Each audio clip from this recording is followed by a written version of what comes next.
Magandang araw po sa ating lahat. Narito ang update sa lagay ng panahon ngayong araw ng Lunes, August 5, 2024. Sa kasalukuyan ay patuloy nating minomonitor ang low pressure area na huling namataan ng pag-asa sa Hilaga, Hilagang Silangan ng Extreme Northern Luzon. Samantalang umiiral pa rin ang southwest monsoon at nakakapekto ngayon sa bahagi ng Visayas at Mindanao.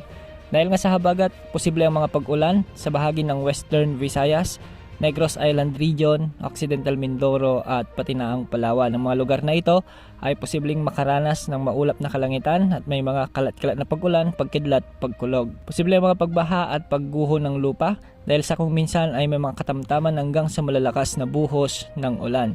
Samantala magiging maulap hanggang sa maulap naman ang mga kalangitan na may mga kalat-kalat na pag-ulan, pagkidlat, pagkulog sa Mindanao at sa natitirang bahagi ng Visayas, dulot pa rin ng umiiral na southwest monsoon. At sa Metro Manila at natitirang